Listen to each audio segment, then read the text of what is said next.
చూస్ country delight, live better. ఇప్పుడే country delight app ని download చేసుకోండి. హాయ్ హలో నమస్తే, this is Suvarna. Welcome to Suman TV. Bigg Boss 9 ప్రతి ఒక్కరికి కూడా ఈ షో అంటే క్యూరియస్ ఉంటుంది. కాకపోతే ఈ సీజన్ ఇంకొంచెం ఇంటెన్సీ క్రియేట్ చేసింది. బికాస్ కామన్ మెన్స్ ఎంట్రీ తర్వాత బిగ్ బాస్ సీజన్ 9 మాత్రం మంచి బజ్ అయితే సొంతం చేసుకుందని చెప్పొచ్చు. టైటిల్ ఒకటి ఇచ్చారు నాగార్జున గారు. ఈసారి నార్మల్గా ఉండదు, ఓన్లీ చదరంగం అనుకుంటున్నారేమో, రణరంగం అనే హ్యాష్ట్యాగ్తో బిగ్ బాస్ అయితే స్టార్ట్ అయిపోయిందని చెప్పాలి. Not anymore. ఈసారి double house, double dose. So ఏ సీజన్ వచ్చినా కూడా ఆ క్యూరియస్ లెవెల్స్ అనేది పెరుగుతూనే వస్తున్నాయి. బట్ ఈ సీజన్లో మాత్రం ఇటు అగ్ని పరీక్షతో లోపలికి వెళ్ళినటువంటి కామనర్స్ కావచ్చు, అలాగే సెలబ్రిటీలు కావచ్చు. సో హౌస్ మొత్తం కూడా మంచిగా హీట్గా ఉంది. ఎప్పుడు కూడా మనం ఒక హౌస్నే చూస్తాము, బట్ సీజన్ 9లో 2 హౌస్లు చూస్తున్నాం అనమాట. అటు కామనర్స్నేమో ఓనర్స్ కింద సెలెక్ట్ చేశారు, ఇటు సెలబ్రిటీస్నేమో రెంటల్స్ కింద సెలెక్ట్ చేశారు. మొత్తానికి ఫస్ట్ వీక్ ఎలిమినేషన్ అయితే అయిపోయింది. ప్రతిసారి కూడా ఏంటంటే ఒక వారం రోజుల్లో ఒకళ్ళ గురించి ఒకళ్ళు తెలుసుకోలేరు కాబట్టి ఎలిమినేషన్ అనేది ఉండదు, ఆ ప్రాసెస్ అనేది జరగదు. కానీ ఫర్ ద ఫస్ట్ టైం అని చెప్పుకోవచ్చు బిగ్ బాస్ హిస్టరీలో ఎలిమినేషన్ అనేది జరిగింది. ఫస్ట్ వీక్కే బయటకైతే ఒక కంటెస్టెంట్ని పంపించేసేసారు, సృష్టి వర్మ. మొదటి నుంచి కూడా చాలా హై ఎనర్జీతో ఇంకా ప్రూవ్ చేసుకోవడానికి తనను తను మలుచుకుంటూ వచ్చానని చెప్తూ హౌస్లోకి అడుగుపెట్టింది సృష్టి వర్మ. మొత్తానికి ఓట్స్ పడలేదని కొంతమంది అంటున్నారు, కొంతమంది ఏమో నెగిటివ్ కమెంట్స్ ఎక్కువయ్యాయి అంటున్నారు, కొంతమంది ఏమో గుడ్డు కోసమే బయటకు వచ్చేసిందా అని కామెంట్స్ చేస్తూ ఉన్నారు. అయితే ఈ వీక్ మాత్రం సృష్టి వర్మ అయితే బయటకు వచ్చేసారు. టోటల్గా కంటెస్టెంట్స్ గురించి మాట్లాడుకుంటే ఇప్పుడు ఎక్కడా కూడా కామనర్స్, సెలబ్రిటీస్ అనే భేదం అయితే లేదు. అందరినీ హౌస్ మేట్స్లని చూస్తున్నారు ఆడియన్స్. దట్టు ప్రతి ఒక్కరు కూడా బిగ్ బాస్ గురించి క్యూరియస్గా ఎదురు చూస్తున్నారు. అంటే ఎవరు ఎలిమినేట్ అవుతారు, ఎవరు టాస్క్లు బాగా ఆడుతున్నారు, మనం ఎవరిని సపోర్ట్ చేయాలి అనే ఇంట్రెస్ట్లో మాత్రం బిగ్ బాస్ సీజన్ 9 మాత్రం చాలా క్యూరియస్ని క్రియేట్ చేస్తుందని చెప్పొచ్చు. 2 తెలుగు రాష్ట్రాలు ఎస్పెషల్లీ ఏంటంటే 24/7 లైవ్ స్ట్రీమింగ్ చూసిన వాళ్ళు ఉన్నారు, ఎపిసోడ్ టెలికాస్ట్ గురించి వెయిట్ చేస్తున్న వాళ్ళు ఉన్నారు. అండ్ సాటర్డే సండే అనగానే కొంచెం ఫన్ ఎలిమెంట్ కూడా ఉంటుంది కదా, నాకు సార్ రాగానే ఆ వైబ్ వస్తుంది, ఆ జోష్ వస్తుంది, ఆ ఫన్ వస్తుంది. సో ఈసారి మాత్రం సాటర్డే మాత్రం నాకు సార్ ఎనర్జీతో వైబ్ వచ్చింది, బట్ సండే మాత్రం మిరాయితో వైబ్ వచ్చిందని చెప్పొచ్చు. ఎందుకంటే తేజ సజ్జా గురించి చెప్పాల్సిన అవసరం లేదు. సో చైల్డ్ ఆర్టిస్ట్ నుంచి ఇప్పటి వరకు కూడా అందరినీ నవ్విస్తూనే, ఎంగేజ్ చేస్తూనే, ఎంటర్టైన్ చేస్తూనే ఉన్నాడు. రీసెంట్గా మిరాయి సక్సెస్తో ఒక రేంజ్లో ఉందన్నమాట.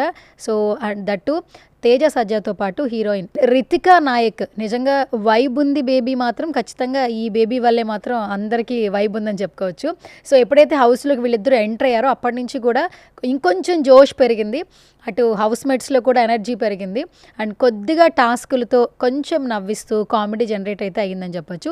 సండే ఎపిసోడ్కి మాత్రం వీళ్ళిద్దరు రావడం వల్ల ఇంకొంచెం ఎనర్జెటిక్గా అనిపించింది షో.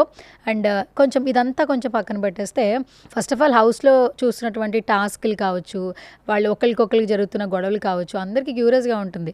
బిగ్ బాస్ హౌస్ గురించి అందరికీ ఎందుకు క్యూరియస్ ఉంటుందంటే వాళ్ళల్లో వాళ్ళే గొడవలు పడాలి, వాళ్ళల్లో వాళ్ళే ప్రేమించుకోవాలి.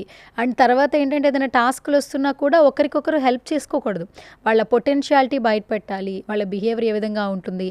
వితౌట్ మాస్క్ అక్కడ పర్ఫామ్ చేయాల్సిన సిచ్యువేషన్స్ మనం చూస్తూ ఉంటాము.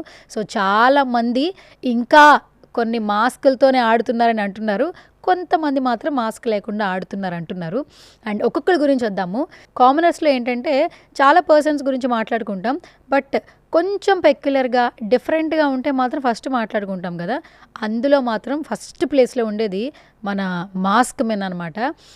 కొంచెం కామెడీగా గుండంకులు అంటున్నారు, సో అలా అనద్దని ఫ్యాన్స్ ఫీల్ అవుతున్నారు. బట్ మాస్క్ మెన్ మాత్రం ఒక్కసారిగా హైపోతున్నాడు, ఒక్కసారిగా లో అవుతున్నాడు, ఒక్కసారిగా గొడవ పడుతున్నాడు, ఒక్కసారిగా పాయింట్లు చెప్తున్నాడు అంటున్నారు. కానీ సాటర్డే ఎపిసోడ్లో నాకు సరే కొంచెం హరిత హరీష్ అని పిలవడానికి ఆలోచిస్తున్నాను, నువ్వు మళ్ళీ మారినప్పుడు హరిత హరీష్ అని పిలుస్తాను, ఇప్పుడు మాత్రం హరీష్ అనే పిలుస్తాను అన్నారు. ఆ పాయింట్కి మాత్రం కొంచెం మాస్క్ మెన్ని లైక్ చేసిన వాళ్ళు మాత్రం బాధపడుతూ ఉన్నారు.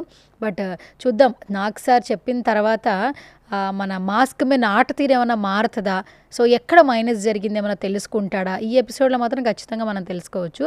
కానీ మాస్క్ మెన్నికైతే బాగా లోపల హీట్ ఎక్కువ ఉంది. చాలామంది ఇటు ఇమ్ముక్ కావచ్చు, ఇటు ఇమాన్యుయల్ కావచ్చు, అటు కొంచెం ఆ హౌస్‌మేట్స్‌లో కూడా కొంచెం వ్యతిరేకత ఉంది. బట్ ఈ వారం మన మాస్క్ మెన్ అంటే బయటే కాదు హౌస్‌లో కూడా అందరి హృదయాలను గెలుచుకుంటాడా లేదా? హృదయమానవ్, హృదయమానవ్ అంటున్నాడు కదా! సో, హ్యాష్‌ట్యాగ్ అనేది సొంతం చేసుకుంటాడా లేదా అనేది వెయిట్ చేయాల్సిందే. అండ్ నెక్స్ట్ ఇమాన్యుయల్ ఏంటంటే ఫుల్ కామెడీతో మనందరిని బాగా నవ్విస్తూ ఉన్నాడు. అంటే ఒక్కొక్కసారి ఆ కామెడీ ఓవర్‌ల్యాప్ అవ్వడం వల్ల, ఆ లైన్ క్రాస్ అవ్వడం వల్ల మన మాస్క్ మెన్‌కి కోపం వచ్చిందేమో అనిపిస్తూ ఉంటుంది. బట్ అది ఏంటంటే ఫ్రెండ్లీగా తీసుకుంటే ఫ్రెండ్లీగా అనిపిస్తూ ఉంటుంది. సీరియస్‌గా తీసుకుంటే ఖచ్చితంగా సీరియస్‌గా చూస్తూ ఉంటారు. చూద్దాం మరి ఇమాన్యుయల్ పర్ఫార్మెన్స్ ఈ వీక్ ఎలా ఉంటుంది ఏంటి అనేది. అండ్ మెయిన్‌గా హౌస్‌మేట్స్ అందరూ మాట్లాడుకుంటున్నారు, బయట మాట్లాడుకుంటున్నారు గుడ్డు కోసం.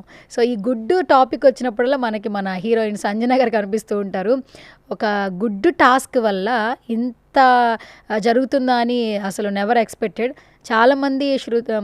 చాలామంది ఏంటంటే సృష్టి బయటకొచ్చిన తర్వాత కేవలం గుడ్డు కోసం ఇదంతా జరిగిందా అని ఆలోచిస్తూ ఉన్నారు. సో, గుడ్డు కోసం కాదు అని ఆవిడ చెప్తూ ఉంది. రీసెంట్‌గా బయటకొచ్చిన తర్వాత ప్రతి సెలబ్రిటీతో హోస్టింగ్ అనేది జరుగుతూ ఉంటుంది. సో, ఆ ఇంటర్వ్యూ సెషన్‌లో మనకి ఈసారి ఈ 'బిగ్ బాస్' సీజన్ 9కి మాత్రం శివాజీ గారు కనిపిస్తూ ఉన్నారు. సో, ఆయన పర్ఫార్మెన్స్ గురించి మనం చెప్పాల్సిన అవసరం లేదు. బట్ హోస్ట్‌గా ఎలా ఉంటారనేది కొంచెం క్యూరియస్ పెరిగింది. సో, ఎప్పుడైతే ఈ సృష్టి వర్మతో చేసినటువంటి ప్రోమో బయటకొచ్చిన తర్వాత విపరీతమైన హైప్ క్రియేట్ అయిపోయింది బజ్‌కి. సో, 'బిగ్ బాస్' నుంచి బయటకొచ్చే కంటెస్టెంట్స్‌ని ఏ విధంగా ఆయన కంటెంట్‌తో ఎంటర్‌టైన్ చేస్తారు, బయట ఆడియన్స్‌ని అనేది ఒక క్యూరియాసిటీ పెంచేశారు. గుడ్డు కోసం ఇదంతా అవసరమా అని మన శివాజీ గారే అన్నారు. సో, మరి బయట కామెంట్స్ కూడా అవే వస్తున్నాయన్నమాట. చూద్దాం సృష్టి వర్మ ఏం చెప్పింది నెక్స్ట్. అంటే ప్రోమో చూసే మనం డిసైడ్ అవ్వలేం కాబట్టి ఫుల్ ఎపిసోడ్ చూసిన తర్వాత అసలు ఏం జరిగింది ఏంటో మనకు తెలుస్తుంది. అండ్ ఈ వారం మాత్రం చాలా హీట్‌గా ఉంటాయి టాస్క్‌లు అనిపిస్తుంది. ఎందుకంటే ఫస్ట్ వీక్‌లోనే ఎలిమినేషన్ జరిగింది. నెక్స్ట్ వీక్‌లో ఎవరు ఎలిమినేట్ అయిపోతారో, కామనర్స్ ఎలిమినేట్ అవుతారా, సెలబ్రిటీస్ ఎలిమినేట్ అవుతారా అనేది తెలీదు. ఎందుకంటే ఫస్టే సెలబ్రిటీస్ ఎలిమినేట్ అయిపోయారు. సో, కామనర్స్ కూడా అవ్వచ్చు అని బయట అంటున్నారు. బట్ ఈ సీజన్ మాత్రం చదరంగం కాదు రణరంగమే. ఎందుకంటే 2 హౌసులు కదా! సో, ఈ హౌస్ తర్వాత మళ్ళీ ఒక టాస్క్ అయితే ఇచ్చారు బిగ్ బాస్. ఆ టాస్క్ కనుక సక్సెస్‌ఫుల్‌గా మన సెలబ్రిటీలు కనుక బాగా ఆడితే ఒక్క హౌస్‌గా చేస్తారంటున్నారు. చూద్దాం తర్వాత ఫ్యూచర్‌లో ఇంకా ఏం చేంజెస్ జరుగుతాయో, బిగ్ బాస్ ఇంకా ఎలాంటి నిర్ణయాలు తీసుకుంటారో తెలీదు. బట్ రైట్ నౌ మాత్రం ఇటు కామనర్స్‌లో కావచ్చు, అటు సెలబ్రిటీస్‌లో కావచ్చు ప్రతి ఒక్కరూ చాలా బాగా ఆడుతున్నారు. అండ్ ఒక్క పర్సన్ గురించి అయితే ఖచ్చితంగా మాట్లాడుకోవచ్చు ఈ 2 వీక్స్‌లో, రాము రాథోడ్. సో, రాము రాథోడ్ మనందరికీ తెలుసు ఒక మంచి సింగర్‌గా, డాన్సర్‌గా, ఒక పల్లెటూరి వాతావరణం నుంచి వచ్చిన ఒక వ్యక్తి ఒక పాట ద్వారా ఖండాలకి దాటేసేంత ప్రేమను సంపాదించుకున్నాడు. తన పాట ప్రపంచం మొత్తాన్ని బాగా ఎంజాయ్ చేసింది. సో, అలాంటి పాటతో బిగ్ బాస్ హౌస్‌లోకి అడుగుపెట్టిన రాము రాథోడ్ ఫస్ట్ వీక్‌లోనే ఎంతోమంది హార్ట్‌ని సంపాదించుకున్నాడని చెప్పొచ్చు. ఎందుకంటే టాస్క్ ఏది ఇచ్చినా కూడా చాలా హంబుల్‌గా ఉంటూ, చాలా నిదానంగా, ఎక్కడా కాంట్రవర్సీ లేకుండా, హై పిచ్‌తో మాట్లాడకుండా అందరి హృదయాలనైతే సొంతం చేసుకున్నాడు. ఎస్పెషల్లీ ఆ టాస్క్‌తో చాలామంది ప్రేమనైతే గెలుచుకున్నాడని చెప్పొచ్చు రాము రాథోడ్. సో, బయట ఎక్కడ చూసినా కూడా రాము రాథోడ్‌కి ఇంకా ఫ్యాన్ బేస్ పెరిగింది. చూద్దాం ఇంకా నెక్స్ట్ వీక్ ఎలాంటి టాస్కులు బిగ్ బాస్ హౌస్‌లో జరుగుతాయి, ఎవరు ఎలిమినేట్‌కి సిద్ధమవుతారు. ఇప్పుడైతే చాలా క్యూరియస్ ఉంది. కామన్ మెన్ బయటికి వెళ్ళిపోతారేమో అని most of the people expect చేస్తున్నారు. బట్ సెలబ్రిటీలే రావచ్చు అని కూడా కొంతమంది కామెంట్ చేస్తూ ఉన్నారు. బట్ ఈసారి బిగ్ బాస్ 9 మాత్రం ఫుల్ ఎంటర్టైన్మెంట్‌తో డబుల్ ధమాకా అన్నట్టు 2 హౌసెస్‌తో. సో, ఆల్ కంటెస్టెంట్స్ అయితే మనల్ని బాగా ఎంజాయ్ చేస్తున్నారు. ఆల్ కంటెస్టెంట్స్ అందరూ కూడా మనం ఎలా ఎంజాయ్ చేస్తామో అలాంటి కంటెంట్ అయితే ఇవ్వడానికి ట్రై చేస్తూ ఉన్నారు. చూద్దాం నెక్స్ట్ వీక్‌కి ఎవరు ఎలిమినేట్ అవుతారనేది. సో, మీకు ఒక పర్సెప్షన్ ఉంటుంది కాబట్టి బిగ్ బాస్ ఆల్మోస్ట్ చాలామంది చూస్తున్నారు, ఓటింగ్ చేస్తున్నారు, చాలామంది కామనర్స్ని కూడా సపోర్ట్ చేస్తూ ఉన్నారు, పాజిటివ్ కమెంట్స్ పెడుతున్నారు కాబట్టి నెక్స్ట్ వీక్ ఎవరికి బాగా ప్లస్ అవుతుంది, ఎవరికి కొంచెం మైనస్ అవుతుంది అనుకుంటే మాత్రం కింద కమెంట్ సెక్షన్లో కమెంట్ చేయండి.